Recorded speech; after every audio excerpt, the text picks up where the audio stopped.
دوستو، کھانا ایک ایسی قیمتی چیز ہے کہ جو ہماری دنیا میں رہنے والے انسانوں کے ساتھ ساتھ ہر جاندار چیز کے لیے ضروری سمجھی جاتی ہے۔ یعنی ہماری دنیا میں جتنی بھی ایسی چیزیں ہیں کہ جو سانس لیتی ہیں اور جن کے اندر جان موجود ہے، ان کو کسی نہ کسی صورت میں کھانا ضرور چاہیے ہے، ورنہ اس کے بغیر وہ لوگ بچ ہی نہیں سکتے ہیں۔ ہاں، وہ بات الگ ہے کہ کھانا بھی الگ الگ طرح کا ہوتا ہے۔ کوئی کھانا حد سے زیادہ مہنگا ہوتا ہے تو کوئی کھانا حد سے زیادہ سستا بھی ہوتا ہے۔ اپنی اپنی حیثیت کے مطابق ہی دنیا کا ہر انسان اپنی روزمرہ کی زندگی میں کھانے کا استعمال کرتا ہے۔ آپ کو بتاتے چلیں کہ کھانا ہماری باڈی کے ڈیولپمنٹ میں ایک میجر رول پلے کرتا ہے۔ حالانکہ ہمارے آس پاس میں ایسے بھی بہت سارے کھانے موجود ہوتے ہیں کہ جن کو کھانے کے بعد ہماری باڈی کو فائدے کی بجائے حد سے زیادہ نقصان ہو جاتا ہے، اور جو ہماری باڈی کے اندر بہت ساری بیماریاں بھی پیدا کر دیتے ہیں۔ مگر دوستو، ان تمام چیزوں سے الگ ہٹ کر کیا آپ لوگوں نے کبھی ایک ایسے خاص کھانے یا پھر یہ کہیے کہ ایک ایسی خاص اسپیشل ڈش کے بارے میں سنا ہے کہ جس کے اوپر اس وقت پورے کے پورے یورپ میں پابندی لگی ہوئی ہے، بلکہ یورپ میں اس کو کھانا ایک بڑا جرم بھی سمجھا جاتا ہے؟ یہی وجہ ہے کہ اس خاص ڈش کے اوپر اس وقت پورے ہی یورپین یونین میں بین لگا ہوا ہے۔ اتنا ہی نہیں، یورپ میں رہنے والے عیسائیوں کے مطابق اس خاص ڈش کو کھانا صرف یورپ کے قانون کے حساب سے ہی نہیں بلکہ خدا کی نظر میں بھی ایک بڑا جرم ہے۔ یہی وجہ ہے کہ جب کبھی بھی یورپ کا کوئی عیسائی اس خاص ڈش کو کھاتا بھی ہے تو اس کے لیے یہ ضروری سمجھا جاتا ہے کہ وہ اپنے سر کو کسی ایک کپڑے کے ذریعے سے پوری طرح سے ڈھانپ لے، کیونکہ ان کے مطابق جب یہ پورے سر کو ڈھک کر اس طرح سے اس خاص ڈش کو کھاتے ہیں تو خدا کی نظر سے محفوظ رہتے ہیں، یعنی معاذ اللہ اس کام کو کرتے ہوئے خدا کی نظر سے بچے رہتے ہیں۔ اس کھانے کو یورپ میں بھی خاص طور سے فرانس میں خوب شوق کے ساتھ کھایا جاتا ہے۔ RH نیٹ ورک کے نالجبل فرینڈز، آپ لوگوں نے بہت ساری ہالی ووڈ موویز اور ویب سیریز میں بھی ایسے بہت سارے سین دیکھے ہوں گے کہ جب کچھ خاص لوگ اپنے پورے سر کو ایک تولیہ یا اس جیسے کسی کپڑے سے کور کر کے ایک خاص قسم کا کھانا کھاتے ہوتے ہیں، یعنی یہ کھانا یہ لوگ چپکے چپکے کھاتے ہیں۔ آپ کو بتاتے چلیں کہ یہ خاص کھانا کچھ اور نہیں بلکہ ایک پرندہ ہوتا ہے جس کو پوری دنیا میں آرٹولن بنٹنگ کے نام سے جانا جاتا ہے۔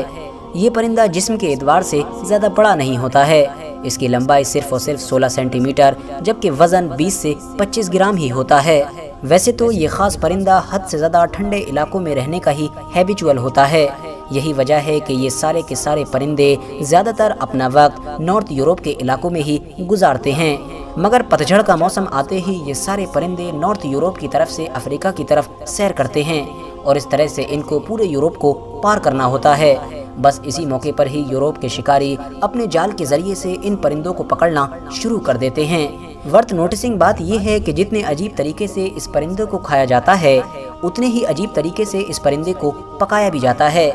کیونکہ اس پرندے کو پکڑنے کے بعد فوراً نہیں پکایا جاتا ہے بلکہ 21 دن تک ایک حد سے زیادہ اندھیری جگہ میں رکھا جاتا ہے، ایک ایسی جگہ پر کہ جہاں پر روشنی کا نام و نشان بھی موجود نہیں ہوتا ہے، اور کھانے کے لیے بھی صرف اور صرف انجیر دی جاتی ہے۔ اس طرح سے 21 دن کے اندر یہ پرندہ کھا کھا کر حد سے زیادہ موٹا پڑ جاتا ہے۔ اس کے بعد اس کو ایک خاص قسم کی شراب کے اندر ڈبو کر مارا جاتا ہے،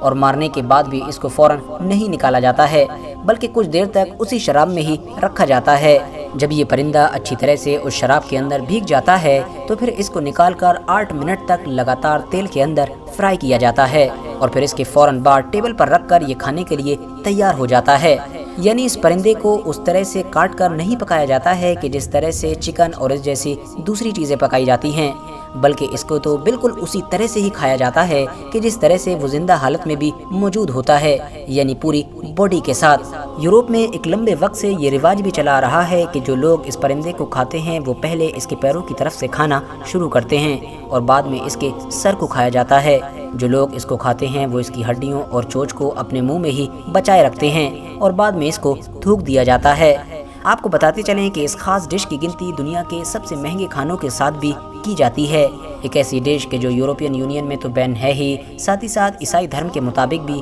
غلط مانی جاتی ہے۔ اور یہی وجہ ہے کہ جب بھی یورپ کا کوئی انسان اس کو کھاتا ہے تو اس کے لیے یہ ضروری ہوتا ہے کہ وہ اپنے پورے سر کو کسی کپڑے کے ذریعے سے اچھی طرح سے کور کر لے، کیونکہ ظاہر ہے جیسا کہ میں نے آپ کو بتایا کہ ان لوگوں کا گمان ہے کہ ایسا کرتے ہوئے یہ خدا کی نظر سے بچے رہتے ہیں۔ حالانکہ دوستو اس بات کا لاجک سے دور دور تک کوئی رشتہ نہیں ہے، کیونکہ یہ بات تو کرسٹل کلیئر ہے کہ کوئی بھی کپڑا یا اس جیسی چیز خدا کی نظر سے کسی کو کیسے بچا سکتی ہے۔ اب بات کریں اگر ہسٹوریکلی تو بہت سارے ایکسپرٹس کا یہ ماننا ہے کہ اس پرندے کو پکانے اور کھانے کا یہ جو عجیب و غریب کانسیپٹ ہے یہ فرانس کے اتہاس کا حصہ ہے۔ فرانس میں پچھلے ہزاروں سالوں سے لوگ اس پرندے کو اس طرح سے کھاتے آ رہے ہیں اور انہوں نے ہی اسے پورے یورپ میں پھیلایا ہے، جبکہ کچھ جدید ماہرین کا یہ بھی ماننا ہے کہ اس پرندے کو کھاتے وقت اپنے پورے سر کو کور کرنے کا یہ جو کانسیپٹ ہے یہ اس وجہ سے ہے کیونکہ اس پرندے کی خوشبو حد سے زیادہ لبھاؤنی ہوتی ہے، اسی لیے اسے کھانے والوں کی یہ کوشش ہوتی ہے کہ وہ اس کو کھاتے وقت اس کی خوشبو کو زیادہ سے زیادہ انجوائے کر سکیں، یعنی اس کا زیادہ سے زیادہ لطف لے سکیں۔ حالانکہ کچھ کا یہ بھی ماننا ہے کہ کیونکہ اس کو کھاتے وقت اس پرندے کی تمام ہڈیاں اور چوچ انسان کے منہ میں ہی رہ جاتی ہیں اور بعد میں جب وہ اس کو تھوکتا ہے تو وہ بڑا ہی عجیب و غریب بلکہ کبھی کبھی تو ایک حیوان لگتا ہے۔ یہی وجہ ہے کہ ان تمام چیزوں سے بچنے کے لیے اپنے پورے سر کو ہی کور کر لیا جاتا ہے۔ فی الحال دوستو وجہ جو بھی ہو لیکن اس بات میں کوئی شک نہیں ہے کہ لگ بھگ سبھی یوروپین اس کو کھاتے وقت اپنے سر کو پوری طرح سے کور کرتے ہیں اور ان کے مطابق اگر کوئی انسان ایسا نہیں کرے گا تو وہ کسی بڑے خطرے کا سامنا بھی کر سکتا ہے۔ فی الحال دوستو آج کی اپنی ویڈیو کو ہم یہیں پر ختم کرتے ہیں۔ ویڈیو پسند آنے پر نہ صرف ویڈیو کو لائک کریں بلکہ اپنے فرینڈز کے ساتھ بھی ضرور شیئر کریں اور اسی طرح کی نالجبل اور ہسٹوریکل ویڈیوز ہمیشہ دیکھنے کے لیے ہمارے اس چینل کو سبسکرائب کر کے ساتھ ہی میں بیل آئیکن کو بھی پریس کر دیں۔